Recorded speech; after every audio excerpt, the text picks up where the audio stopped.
A stranger is leaving me roses. In April 2018, I moved from Houston, Texas, living with my parents and little brother Max, to Long Beach, California alone for an amazing tattoo apprentice, and I found a nice apartment close to the shop. I packed my car and made the approximate 22-hour drive. Every stop I made for gas, food, and to go to the bathroom, I took pictures of signs and the scenery. Sending the pictures to my family, letting them know I was still alive. The apartment complex was separated into 3 large buildings surrounding a large pool, a small playground for kids, and a fenced-in field for dogs. Holding about 40 apartments, each building had a service office, security office, and a gym. My cream-colored apartment was located in building number 2, the one to the right, on the 2nd floor. Entered a small but comfortable living room, a standard-sized gray couch against the middle wall, 2 black side tables with white lamps and a black coffee table, and a floor-to-ceiling window that overlooked the pool. To the left was the kitchen with brand new appliances and a 2-person dining table. Heading right, the bedroom held a queen-sized dark brown bed frame against the middle wall. I would have to get a mattress, but Amazon 2-day shipping was a lifesaver. The same black side tables and lamps from the living room, a decent-sized flat screen mounted on the wall, the walk-in closet with mirror doors to the left, to the right the bathroom with a tub/shower, gray sink, and toilet, a small window above the toilet leading to the large fire escape connecting all the apartments. The first few weeks were tough living on my own at 22 in a new state where I didn't know anybody. I did the same thing every day. I would wake up, go for a swim if the weather was nice, go to work, come home to a dark apartment, make dinner, go to the gym, then spend the rest of my night watching Netflix. Talking to my family every night after work just made me miss them more. My mom suggested I get a pet to keep me company. So on my way home from work one day, I drove to the animal shelter. Walking down a few aisles, I quickly eliminated getting a dog since I worked most of the day. I looked at the older cats since they would be less work than a kitten. At every end of the bottom cage, a big white and gray ball of fluff lay in the counter. The name tag attached to the cage read Gus, weight 30 pounds. Age 7, not friendly. Looking back at Gus, half his face was gray, the other white, with a gray spot above each eye that looked like eyebrows. One eye was light gray, the other dark, almost black, making him look a little evil, especially with the "don't fucking touch me" face he had on. Standing up and leaving, I went and found a teenage boy wearing a volunteer shirt and told him I wanted to adopt a cat. Bringing him back to Gus, both the cat and work looked surprised. "Are you sure, miss? He is a creepy-looking cat and he doesn't like anybody looking back at Gus, who was sitting in front of the cage door looking up at us. I don't like people either. Can I take him out?" I replied. Coming back a few minutes later with a set of keys to unlock the cage, a metal pole leash, and a cat muzzle, I gave him a weird look. "Just a precaution," he stated before bending down, unlocking the cage and stepping back. Bending down, I opened the cage and then backed up, letting him decide if he wanted to come out. Stepping out, stretching his long plump body, he walked towards me with caution. Standing behind me, the worker was also watching with the pole ready to grab Gus. Gus stopped walking and just stared at me for a while. I stretched out my hand for him to hopefully sniff and not bite, but he did nothing, just keep staring for another couple minutes. Slowly approached me and jumped in my arms, resting his head on my shoulder and looking back at the worker. Standing up laughing, I turned around and said, "We'll be leaving now." I signed the papers making me Gus's legal owner. His belongings consist of an old blue blanket, a plastic litter box with a small bag of litter, a Ziploc bag of food, and a food and water dish. Caring for Gus and his things in the car, I opened the passenger door, skillfully placing Gus on the seat and the items on the floor. Gus jumped from the passenger seat to the dashboard and stayed there the whole ride home. He caustically walked around the apartment smelling everything. I set up his litter box in the bathroom, bringing him in there to make sure he knew where it was, his food and water in the kitchen, and the blue blanket on the couch.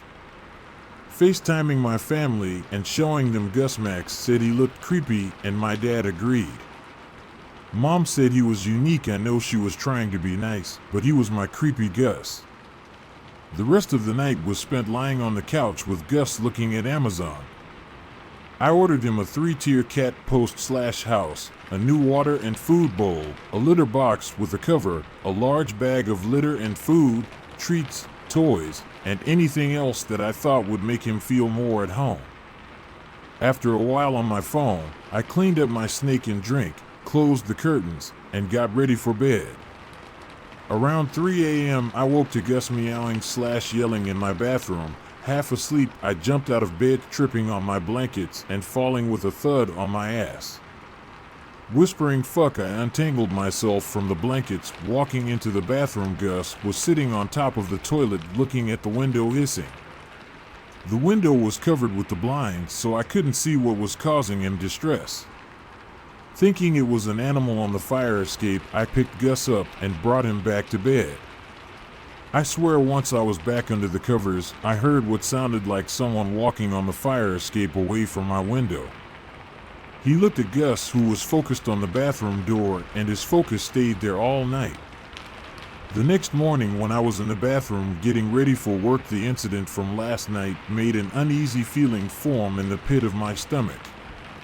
What if someone was out there last night, but they wouldn't be able to see, and so was it really that big of a deal? Or maybe someone's cat got out and they happened to go past my window. I should have taken it seriously and told the security officer when it happened, but I didn't. I finished getting ready for work and gave Gus a head rub and a kiss, which didn't seem to bother him. Sleeping, grabbing my keys and locking my door, I headed for my car. I park in the same spot every day. It's like in school, you're not assigned a seat, but everyone picks one, and that's where they sit for the rest of the year. I could see a single red rose tucked in the windshield, stopping dead in my tracks. I read about girls getting kidnapped because something was on their windshield, and when they got out to remove it, they got taken. I didn't feel like I was in danger, however, I was not taking the chance, so I ran straight to my car, unlocked it, and drove away, not taking the time to put on my seatbelt. When I got to work, I removed the rose. Looking at it, I could tell it was from a florist. The stem was cleanly cut, and it was in perfect bloom. I didn't know anyone in my apartment complex and didn't see the cars next to me with a rose, so I walked to a garbage can and threw it away, not giving it a second thought. Completely forgot the rose after a long day of drawing, making appointments, and watching people get tattoos. I started packing up my things and cleaning up the shop before we closed. The other artist asked if I wanted to go get a drink and a bite to eat. I've been out a few times with my coworkers, but I'm not the most outgoing when trying to make friends. I figured Gus would be fine for an hour or two more without me, so I agreed, and we walked to Black, a well-known restaurant down the road. We ate and had a few drinks. When I made it back home, it was close to midnight. Walking to my door, I was already exhausted, ready for my head to hit the pillow, but a single red rose was on the ground outside my door. Are you fucking kidding me? Was someone playing a sick joke on me? Not in the mood to deal with it, I grab it, bring it inside, and chuck it in the garbage. Finally taking off my shoes, I all but face planted into my mattress. Gus didn't even notice I was home. He was happily sleeping on my pillows. I woke to the sound of someone walking outside my bathroom window. Sitting up in bed, still half asleep, I waited a few minutes for the noise to happen again. I heard Gus meowing, and it was not next to me. No longer asleep on my pillows, instead, I can hear his meowing coming from outside. Sprinting to the bathroom, the window was shut, but Gus was on the other side meowing and pawing at the glass.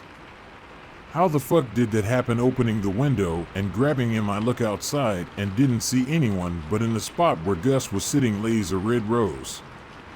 Fuck that, I slammed the window closed, relocking it, and ran back to my bed, hiding under the covers with Gus. I texted my mom and best friend Charlie from home at 3:45 a.m. Don't know if you up, I know it's late, but someone is leaving a rose on my car outside my door, and now one was on my fire escape. I'm going to security in the morning, but if something happens, it's a stranger leaving me roses. 4:50 a.m. I'm still up. I hear movement outside on the fire escape, but I'm too scared to go look, so I play on my phone and look up window locks on Amazon, deciding to wait till I talk to the security office and see if they can install one for free. In the morning, my mom and Charlie texted back asking what was happening. I told them I'd call them after work. Next to security was the maintenance office. Sitting at a table inside, a guy possibly in his 30s wearing a janitor-like jumpsuit. We made eye contact. He looked tired and dirty, but I gave a small hello smile. In security, a female officer was there, which made me feel more comfortable. I told her I thought I was being stalked, so she took me to a separate and shut the door. I told her everything that happened, the roses being left and hearing someone on the fire escape late at night. After making a report, she gave me a mini pepper spray to put on my keychain and told me to lock my door and window at all times, to try parking in a new spot and just look out for anything suspicious. Call security if I feel I need to be escorted to and from my car. Other than that, wait for something else to happen to add to the report. I thanked her and asked if they had a better window lock that I could install. Telling me to stop by maintenance to ask. Thanking her again, I head to maintenance, hoping the guy from earlier is still there. Thankful he was putting cleaning supplies on a cart with his back facing to me. I could see his full height, about 6 feet and thin. Excuse me, he jumped, startled by my presence. With the almost foot height difference, I have to look up at him. I ask about replacing my window lock, and he says he can come by an hour after I get off work. Thanking him, I head to my car just in time to make it to work, making a mental note to change my parking spot after work. On my dashboard lay 2 more roses. This person broke into my car. If they can break into my car, what's to stop them from breaking into my apartment next? When I got to work, I threw away the roses, but the whole time anxiety consumed me. My co-workers, taking notice, asked if I was okay, needing to let it out. I spilled my guts, telling them everything that had been happening. They offer to come over after work, and if I need to stay the night, knowing I don't have to be alone gives me peace of mind. Parking in a different section and then making a quick stop at security to update my report. Making dinner for everyone, and Gus, who took a liking to our guest, letting everyone pet him, and when he had enough, lay on his cat tower. Exactly an hour later, the maintenance man showed up. He apologized for intruding, but assured him he was doing me a favor. I showed him to the window. He replaced it with a newer heavy-duty lock that he said wouldn't be able to open from the outside. The whole thing takes maybe 20 minutes. I thanked him and offered a $5 tip since he came at such a late hour. Thanking me for my kindness, he packs up his tools to leave. That is when I notice Gus sitting on the tub watching him intensely. Escorting him to the door, passing everyone watching a movie in the living room, Tom gets up from the couch and thanks him again for stopping by so late. The man's face grows sour at the sight of Tom. Giving a nod of his head, he all but runs out the door. Tom looked at the door and then at me. What's his problem? Honestly, I did not know. Just gave a shrug, turning to go finish the movie. I almost tripped over Gus. Lucky brought up how animals know if a person is good or not, and the fact that Gus followed him and watched him the whole time could mean he doesn't trust the maintenance man. Not getting any bad feelings from him, I shock it off as Gus being cautious. It was pretty late when the movie ended. Everyone thanked me for dinner and offered to stay the night if I needed, but with the window locked fixed, I felt a little safer. Declined their offer. I walked them down to the lobby, thanking them for helping. Once they left, I was back in the apartment, locking the door, working on the dishes from dinner, and picking up the living room. About to get ready for bed, there's a knock at the door. Not expecting anyone, I grab a knife from the kitchen and tiptoe to the door. It was fucking Tom standing outside my door with 2 coffees. Swinging open the door with a knife in hand. Dude, what the fuck, you gave me a heart attack. Laughing, he hands me a coffee, moving past me, taking a seat on the couch. Sorry, didn't mean to scare you. Thought you could use a coffee. Shutting my door, I joined him on the couch. Thanks. But thought you went home. Taking a sip, my eyes rolled back to almond milk latte, just how I like. Tom laughs at my reaction with a smug look on his face. Yeah, I'm used to the reaction from girls that nearly made me spit out my coffee all over my couch. Maybe the girls in your head. We both die of laughter, which helps take my mind off everything I've been dealing with. We decided to watch another movie and ended up falling asleep together on the couch till my alarm clock in my room started going off, meaning it was time to get ready for work. The morning started a little awkward, waking up basically on top of each other, but we quickly laughed it off, accusing the other one of doing it on purpose. Making breakfast, we sat on the patio eating and drinking coffee. Tom thanked me for the breakfast, and I thanked him for staying the night. Leaving to go home to get ready, I cleaned the dishes and picked up the living room. Deciding there was no time for a swim, I take a quick shower before I check the window lock, which is still in place. Kissing Gus goodbye, feeling happy for once in a while, saying hello to people in the elevator and lobby. On my way to my car, my happy mood drained from my body when I saw a rose placed on the dashboard. Running back inside straight to security, I tell the two officers someone broke into my car and they follow me out. One officer takes my statement while the other takes pictures and fingerprints from the handle and dashboard to send to the police station. He pulls out the rose. A note is tied to the end. Tell your boyfriend I said no sleepovers. He read the note out loud and a chill ran through my body. He or she, whoever the fuck was watching me last night.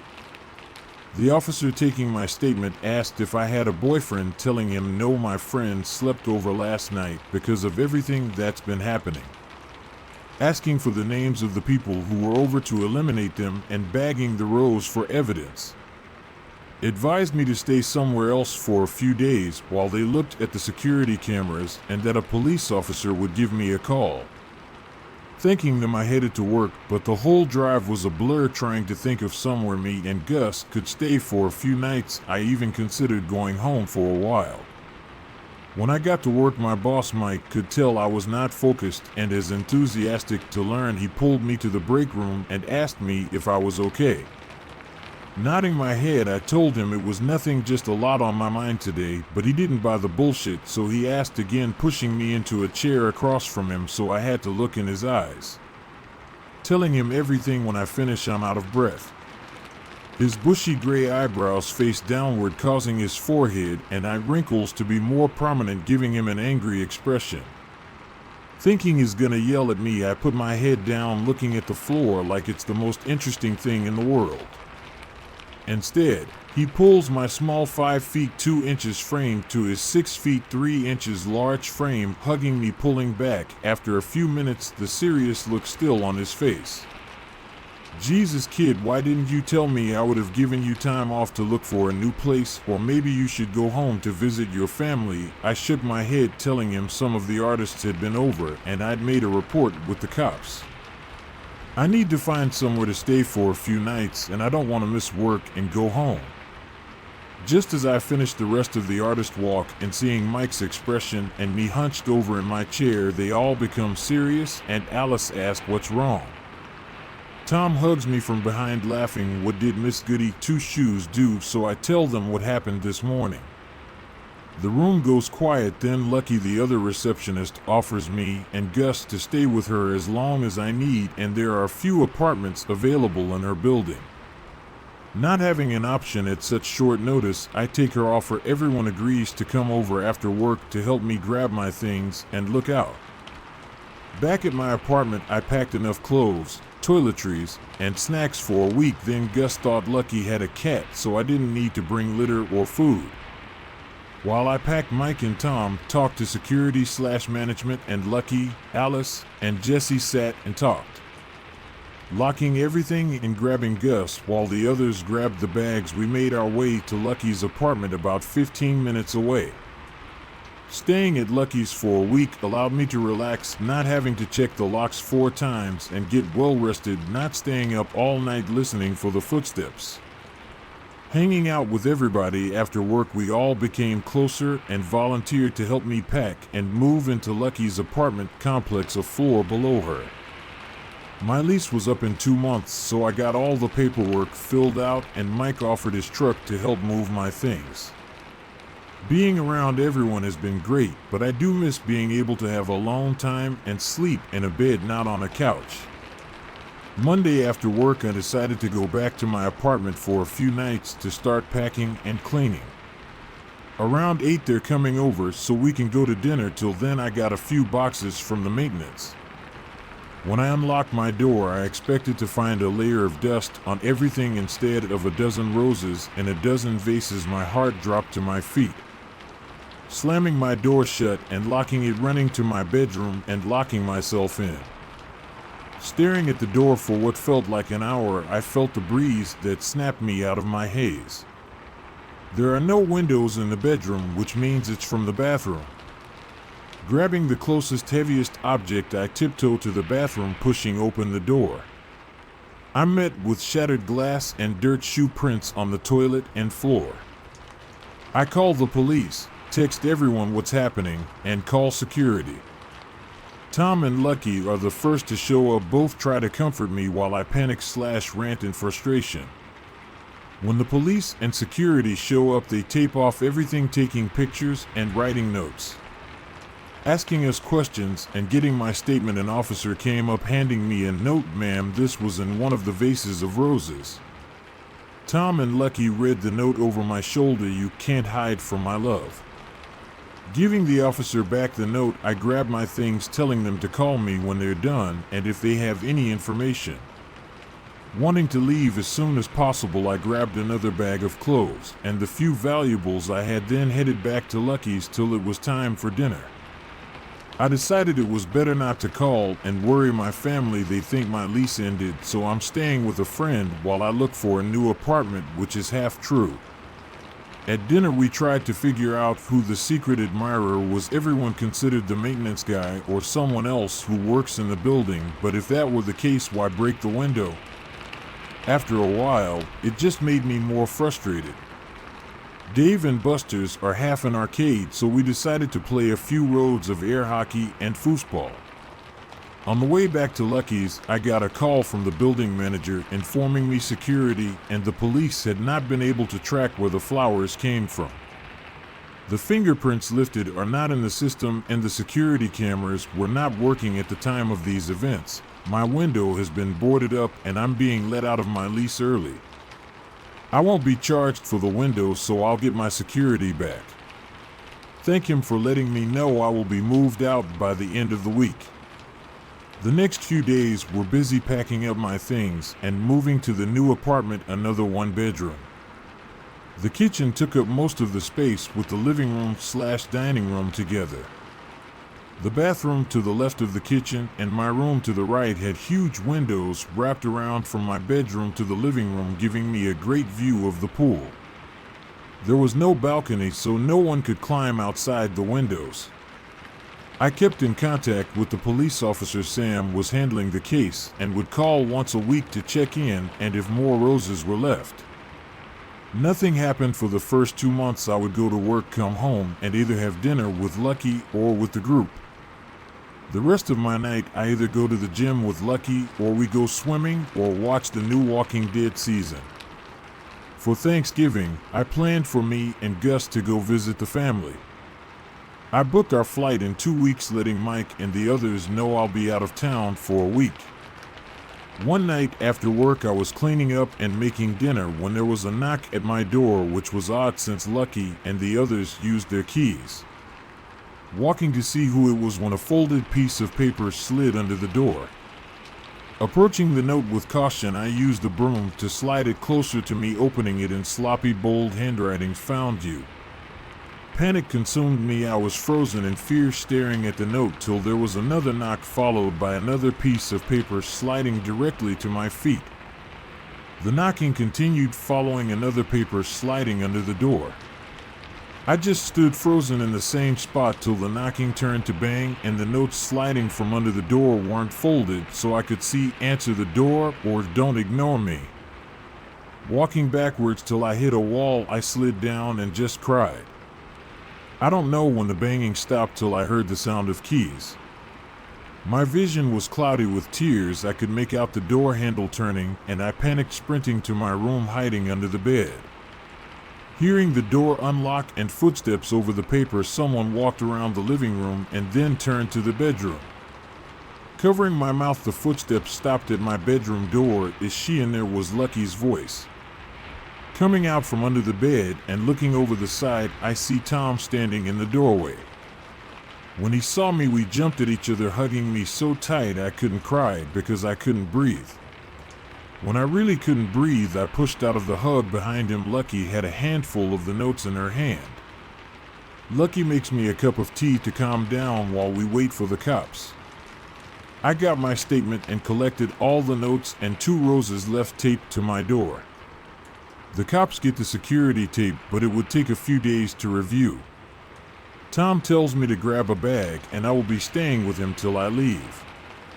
Not wanting to be there any longer, I grab another bag and leave my home for a second time because of this. Staying with Tom till I left to go home, we became a lot closer and he joined me and Gus on the trip. Going home and seeing my parents and Max was like a weight was lifted. Breathing the fresh air, playing with the family animals, riding dirt bikes, and catching up with everyone over dinner. Tom bonded with my dad and uncles, even Max liked him. Gus enjoyed the land and being able to explore. He quickly found out about the horse and dog, which he didn't like. But the week went by quickly and it was time to leave. I didn't bring up my stalker and I asked Tom to not worry about my family during the first holiday back together. When we got back, I had to decide to go back to my apartment or stay with Tom. On the plane ride back, Tom confessed he liked me and wanted me and Gus to move in. Taken back, I told him I needed to think after that. The rest of the flight was kinda awkward. I went back to my apartment, picking up and doing laundry the whole time, thinking if I liked Tom like that and if I wanted to change everything to live with him. The week I stayed with him, after everything that happened, I got used to seeing him, that being alone didn't feel right. The apartment felt cold and empty. I kept expecting to find roses or notes. Calling Officer Sam to check if they had any information.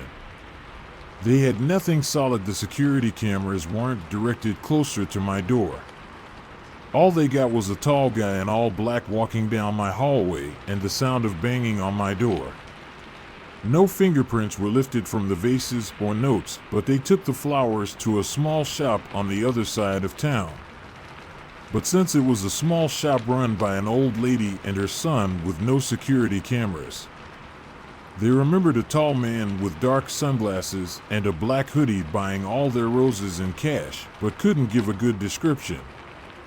He advised me to get a camera for outside my door and maybe taser or to move again. After I hung up the phone with Sam, I called Lucky to come down so I could talk with her.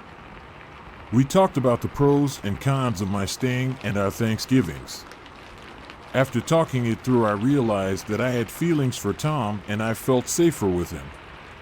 Sad to leave Lucky, I was gonna miss our late night talks and movie marathons. But that week I paid to get out of my lease and moved in with Tom. Everything was quiet for a year. I finished my apprenticeship and became a tattoo artist. Lucky got engaged, so all our free time was spent planning, and Tom were celebrating our 1 year in a few weeks. One night after work, Tom was at his brother's having a guy's night. I decided to stay and order some Mexican food and take a hot bubble bath. Halfway through a friend's marathon, there's a knock at the door. Annoyed, I pause my laptop and climb out of the bath. Thinking Tom probably forgot his key, I grab my towel, ready to give him an attitude for disturbing my time. Throwing open the door, expecting to see a drunk Tom who forgot how to use a key again. But instead, a vase of pink roses and a folded piece of paper with "Found you" written in that unforgettable sloppy handwriting. Slamming the door and locking it, the air is sucked out of my lungs. making a run for my cell and dialing 911, telling the operator my stalker is back to send help. Hanging up, I call Tom, who answers on the third ring. "Hey baby, up is tipsy," and I can hear a guy yelling in the back about some game. Tom is back, there's flowers outside the door. "He found me, he found me, he found me." Call the police and lock the doors, I'm on my way. Running back to the door, checking all the locks and turning the security system on. Putting on some clothes and grabbing the handgun I got last year. Sitting on the couch facing the door with the gun in one hand and guns tucked under the other. It takes the police 5 minutes to get to the apartment with Tom and 6 of his friends, all holding some form of weapon. Officer Sam, the detective from a year ago, takes me outside away from the many police officers now searching my home and taking my statement. They spend hours searching out apartment buildings, collecting fingerprints on the vase, and getting a warrant for the security cameras. When they finally leave, the sun is already starting to rise, but I'm wide awake, so I clean the apartment and make breakfast for Tom and his now hungover friends passed out in the living room. The next few weeks were all a blur. We packed and moved across town, which added another 15 minutes to our commute to and from work. Got a security system for inside the apartment. A British woman's voice rang through the apartment when any door or window was open. It was annoying at first. Every time Tom used the bathroom, master bathroom door open and master bathroom door closed. When I wasn't home, I checked the cameras set up all around the apartment, mostly to see what Gus was up to.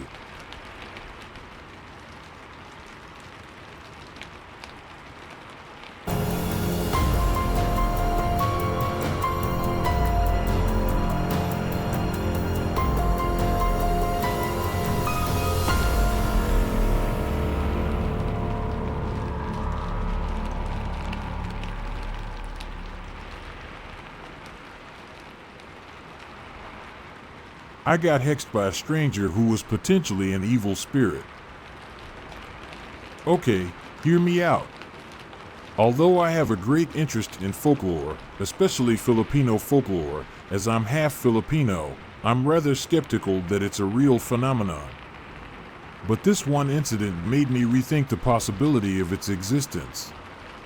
Back in 2012, I went to the Philippines to visit family with my mom and sister. We decided to go to Palawan to visit one of my mom's old friends.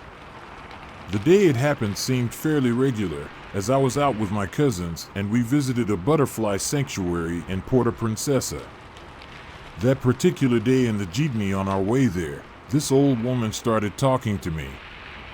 She greeted me and then proceeded to compliment my hair, which I accepted. Thought nothing of it at the time, as I was used to getting compliments, more commonly in rural parts of the Philippines due to being mixed. Later on that night, I woke up suddenly, and the first thing I remember was feeling incredibly sick and feverish. I hadn't eaten anything out of the ordinary, so food poisoning was out of the question. I remember getting off my bed and feeling completely out of balance and nauseous, so I stumbled to the bin and started profusely vomiting. It wasn't like any form of vomiting I've ever felt. Even to this day, I still get flashbacks from it. I kept vomiting to the point where bile and blood were coming up, the stench burning my nose. Amidst the tears and the cries, I kept on vomiting and couldn't stop. My mom and my cousin came in at this point and stood there in horror as they saw me convulsing in the corner of the room. My mom, who was an incredibly superstitious person, told my cousins and everyone in the house we were staying in that I had USOG. For people who do know what USOG is, to put it simply, it is a Filipino belief when discomfort is brought about by a stranger or visitor thought to have an evil eye, masamang mata, or who brings an evil wind, masamang hanjin, or a hex. A simple greeting or praise is said to be enough to cause the hex or USOG, with babies and children significantly targeted more. I was a preteen at the time. I was brought to my bed, along with the bin, and nothing would have prepared me for the agonizing pain I felt for the next few hours. The only way I can describe it was it felt like my entire body was on fire, my abdomen in particular. I was screaming and crying in pain as my cousin stood by me crying, while my mom was trying to get in contact with the local healer, also known as either a white witch or a pilot. It genuinely felt like I was being possessed, and I remember my back hurting the next day from convulsing. I was constantly in the tonic phase of convulsions. One thing, in particular, I remember, which was kind of funny, was when I started to remember old memories and people in my life, as I genuinely thought I was going to die. My inner monologue consisted of me saying I had a pretty decent life. I'm happy with the memories I had. 12-year-old me was some baller LMAO. The healer arrived, bringing an amalgamation of medicinal leaves which they rubbed on my lower abdomen. They also rubbed their saliva in the shape of a cross on the parts of the body where stigmata would appear. They also did it on my tongue. Gross, I know. At this stage, I felt completely delirious from the pain, so I couldn't give a flying fuck what they were doing to me. I just wanted it to end. Finally, after 2/3 hours from when the pain started, it started to subside. I was still a bit shaken and felt loopy, but honestly grateful I was no longer suffering. I asked my mom if I could go outside for some air, which she allowed me to do with my sister, and this is where the next incident occurred. In the house we were staying in, we had a front porch that overlooked a massive field. The field itself had a few vehicles in it, most of them fit to be scrapped. I remember sitting in one due the chairs facing outwards, hunched over clinging to my stomach. It felt like a bad dream at this stage, and I was still taking time to process that those 2-3 hours took place. It was then that my sister told me to look up, so I did and noticed 2 red dots side by side in the middle of the field. The porch light didn't reach far enough to light up the whole field, so these red lights were shrouded in darkness. My mom came out with some water, and my sister pointed out the dots and asked if the taillights of a vehicle had been left on overnight. My mom, in response, froze. That woman is a tough cookie, but I've never seen her that scared in my life. She stared at the red dots for a few seconds before muttering, "Girls, get inside immediately." My sister and I did as we were told and were rushed inside as fast as possible. We were brought into the room I was in initially, and my mom must have told my cousins as they burst into a state of panic. I remember my sister and my younger cousin had to stay in the room with me. At this stage, the room was aired and sprayed with air freshener, and the bed sheets were changed. There was only one window by the bed, which my family boarded up with a large plank of wood. I was too exhausted at this stage and fell asleep as they were boarding up. The next morning, I woke up completely fine, just a bit hazy and absent-minded. During breakfast, my mom and my older cousins were discussing the Aswang Vinayak that was outside our house last night, and how I was purposely given Usog by her, the lady who complimented my hair and appearance, to make me vulnerable and easy to kidnap and eat. It was then it clicked that it wasn't a vehicle on standby that my sister and I saw in the field. We left Puerto Princesa sooner than we had anticipated, as my mom didn't feel safe having us there. And we haven't gone back since.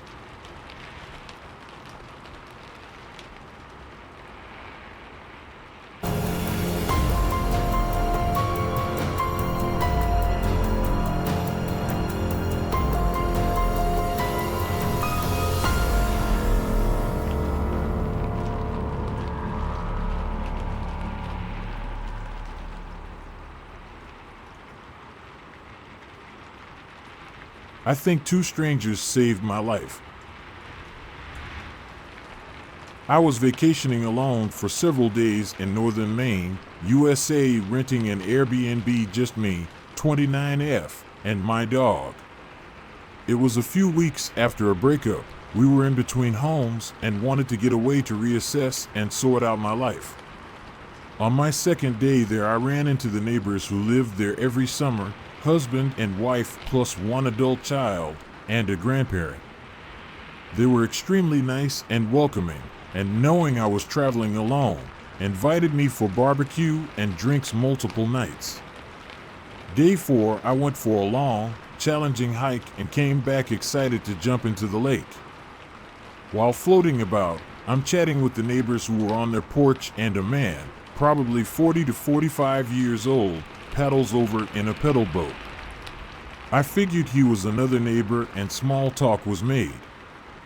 He was objectively handsome, fit, and tattooed. The unknown man invites me and my dog to join him in the pedal boat after watching us struggle to stay in the kayak. My dog is not the best kayaker. We try it, go for a paddle around, and I try getting to know him a bit more. He was a bit odd about sharing details about himself, and once or twice just straight up didn't answer me when I asked a question.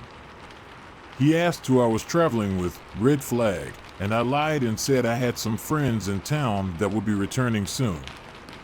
We pedal back to the dock attached to my rental, and he asks if he can throw his clothes in the dryer. Odd, but I did notice they got pretty soaked at the bottom of the boat. Whatever, I show him up the stairs and inside to point out the dryer and offer him a beer. I went back outside to sit on the porch where I could see my temporary neighbors. Probably 10 minutes pass and this dude is still inside, so I shout in to ask him what's up, and he's just sitting on the couch thumbing through the book I'm reading. Odd. At this time, I started to feel weird about him being in there. What was he doing for that 10 minutes? Casing the place? Unlocking the windows? I go back outside and he follows and sits down sort of off to the side by himself. I don't know what prompted her to say this, but my neighbor shouts over, "Hey, is now a good time to come over?" Her mom's senses must have been going off.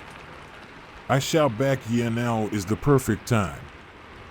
The couple come over and join us on the porch. Dad talks to the stranger man while Mom talks to me off to the side and asks if everything is okay. I told her I was getting weird vibes from the dude and was glad they came over.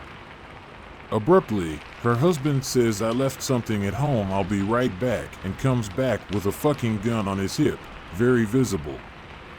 Now I'm like, yo, what the fuck is going on? He points to the stranger's pile of clothes and shows me that he's got a gun as well. It's rural Maine, not super uncommon, but with all of the other red flags. We quickly decided that we had plans to get ice cream and that it was time for him to get his clothes from the dryer and leave. Dad asks him where he lives, and he points to their friend's house across the lake where they know for certain he does not live. He also lied about his truck being parked across at the boat launch. We only know this because when this dude finally got back in his boat and pedaled back across, Dad jumped in his truck and zoomed down the road to grab a pic of his license plates, but there was no truck at the boat launch. I was shaken up. The three of us checked the house together to make sure windows were locked, etc. We all decide to go and get ice cream after all, and on the way on a long dirt road, who do we see but stranger man walking alone in the pitch black? These two were so kind and aware, and I honestly wonder if they may have saved my life that day. They said they would sleep with their windows open and holler if I needed them, but God knows I didn't get a wink of sleep that night. One final creepy bit.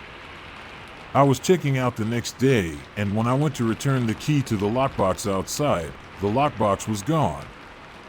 I alerted the homeowners, and they had no explanation.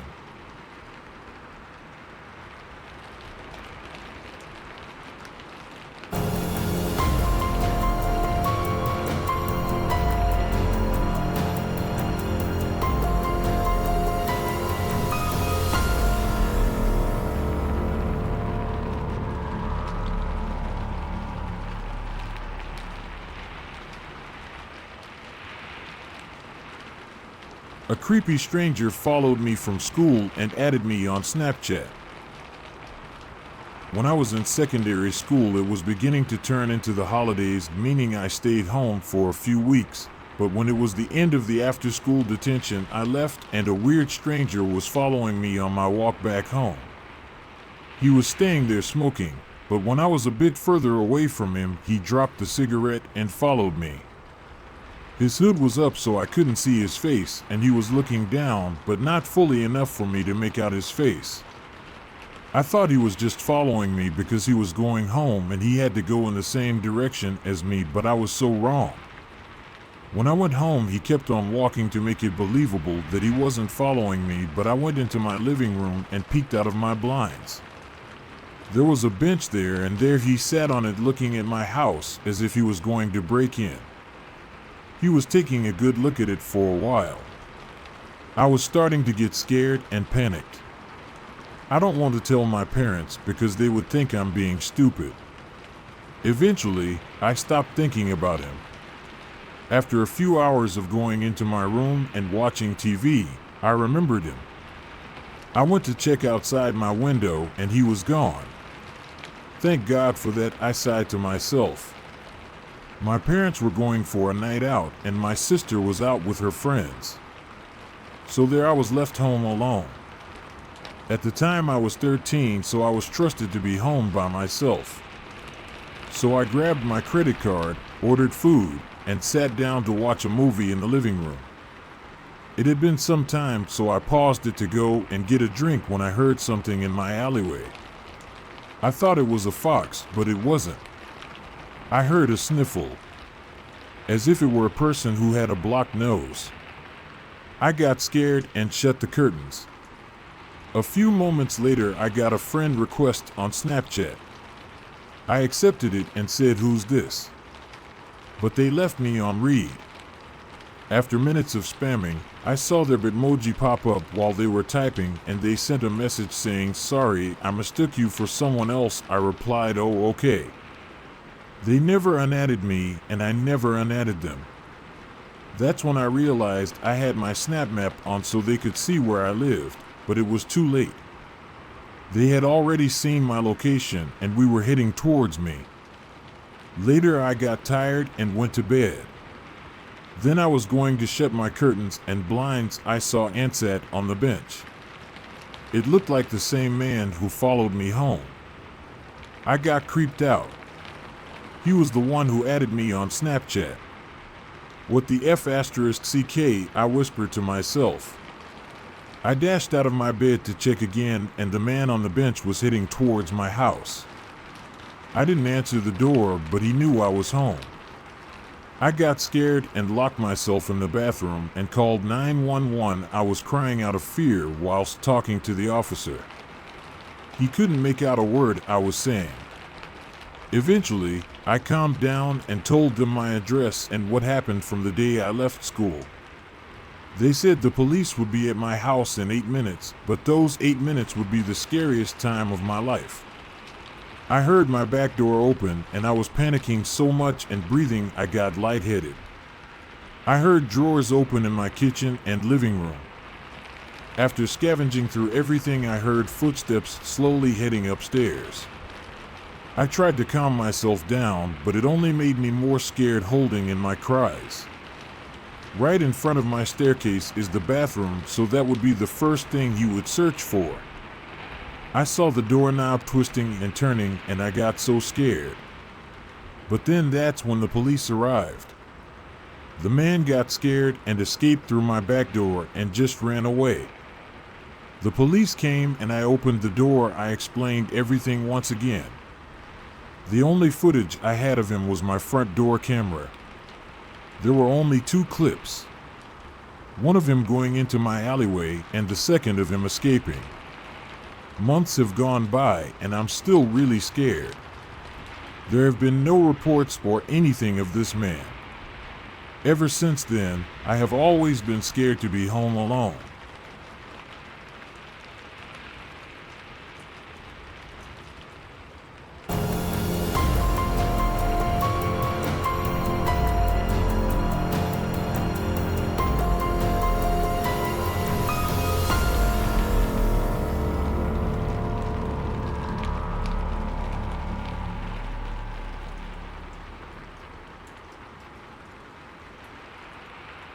The Grinning Man.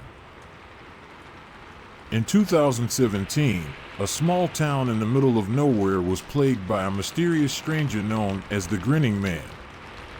The townsfolk said he appeared out of nowhere, always wearing a wide grin on his face and dressed in a black suit that seemed to be from another era. At first, people thought he was just a harmless weirdo, but things quickly took a dark turn. Whenever the Grinning Man appeared, strange and terrifying things would happen.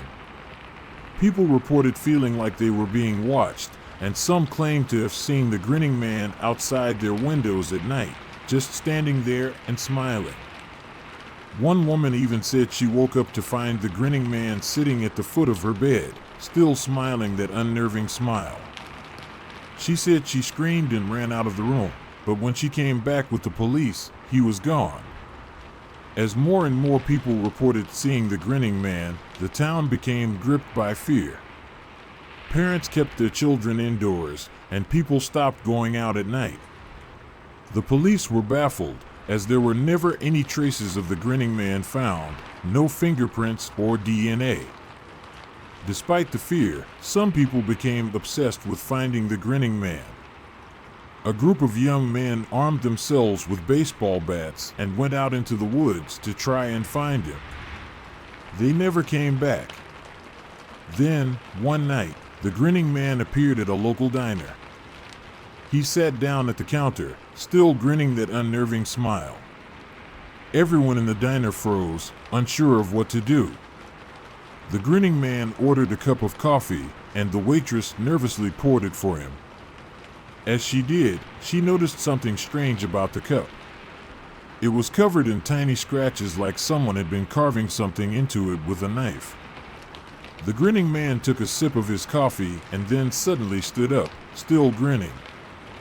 He reached into his pocket and pulled out a piece of paper, which he set down on the counter. Then he turned and walked out of the diner, disappearing into the night. The paper was covered in strange symbols and writing that no one in the town could decipher. But one man claimed to have seen the same symbols on an old book he found in his attic.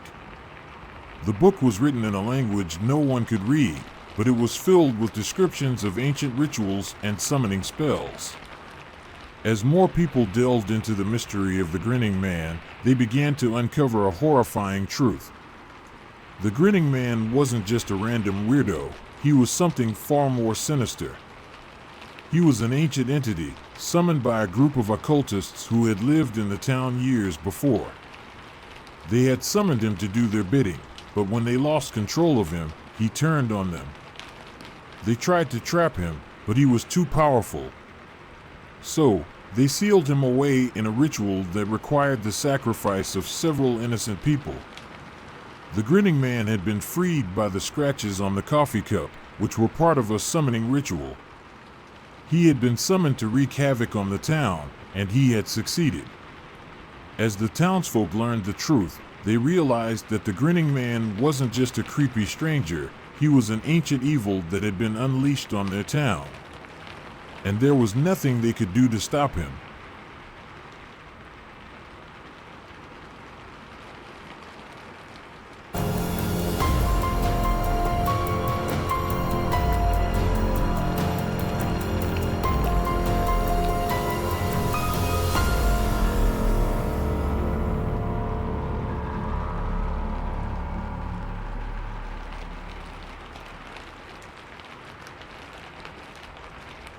Stranger in the night.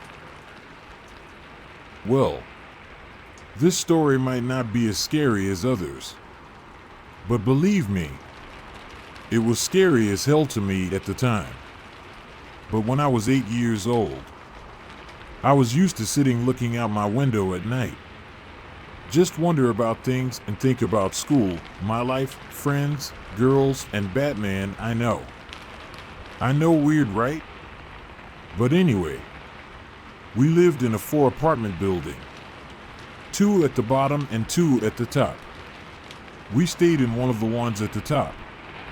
And when you walk in, you will enter the living room.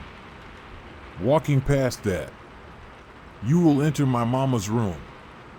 And then the kitchen. and then the short hallway, then the bathroom on the right, the small cutout, where the back door at, and then the back room.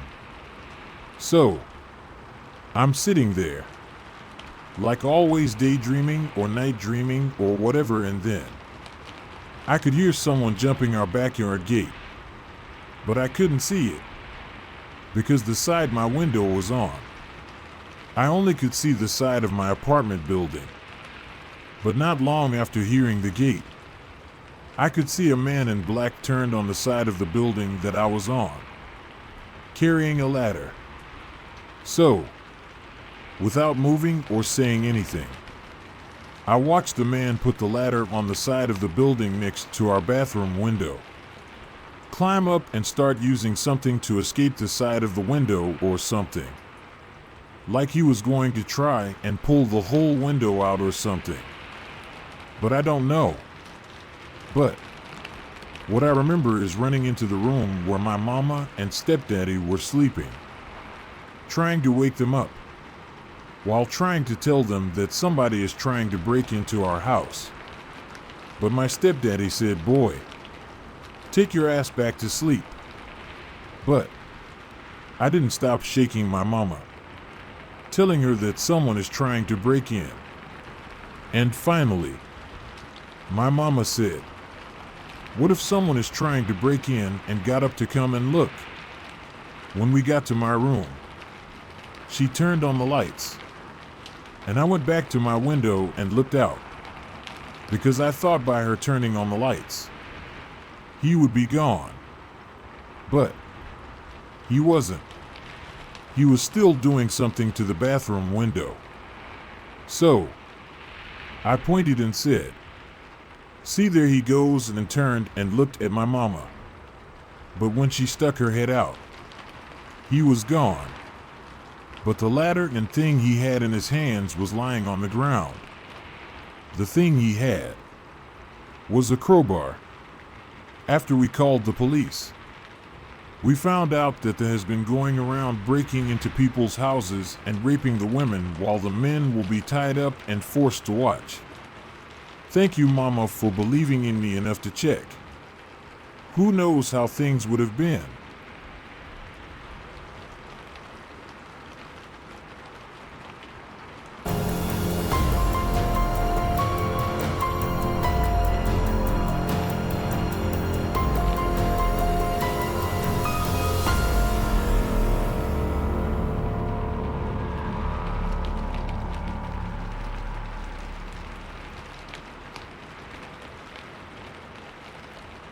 My parents have been acting stranger than usual since the pandemic. Ever since COVID started, my parents have been taking the precautions way too seriously. I get it at first, when nobody knew how deadly the virus could be, but it's been months now, and they haven't taken off their masks in the house. They won't even talk to me for fear that they'll spread the virus to me, so they just send text messages. They didn't think it was safe for my 19-year-old brother to live in the same house, so they texted me that they paid for him to go to Florida. The odd part is that he hasn't returned any of the texts that I have sent him. My school is still virtual, and my parents prefer that I don't leave the house. Every morning when I wake up, I feel like I have a hangover, but I haven't drank alcohol in months. I just feel so alone, and my parents have been acting extremely weird lately since COVID. None of my extended family or friends are allowed over the house. Both of my parents said that they had developed a light sensitivity from probably contracting COVID months ago, so I never see them with their sunglasses off. In the past, I could always gauge who was walking up the stairs by the difference in gaits that both of my parents had. However, both of their footsteps sound completely different now. My dad, who was a Gulf War veteran, was a staunch Republican, but I'll go downstairs now and he'll be watching some left-leaning news broadcast. My mom's hair is still blonde, but the shade of blonde she wears now kind of looks more trashy. Almost like she took a bottle of bleach and just doused her hair in it. I'm starting to get weirded out by them that I started to lock my bedroom door at night, but I think one or both of them have a key or are getting into my room by some other means. I purposely place stuff on my floor in a certain direction, and when I wake up, some of the things on the floor have moved. I want to run from the house, but my parents have made me terrified of contracting the disease. They told me I have a heart condition which I wasn't aware that I had up until a few months from now. I tried to jokingly remove the mask from my mother's face, but she wears an N95 which is difficult to get off, and she didn't find it the least bit amusing when she made a motion that she was going to hit me. I'm constantly freezing in the house as they either don't turn on the heat high enough during the winter time or they crank up the air conditioner during the summer. They text me that I should wear hooded sweatshirts like they do in the house. Last week, I noticed traces of blood on my pillow, and when I went to look in my makeup mirror, I noticed that I had 2 circular round marks on my neck about 3 inches apart where it looked like something bit me.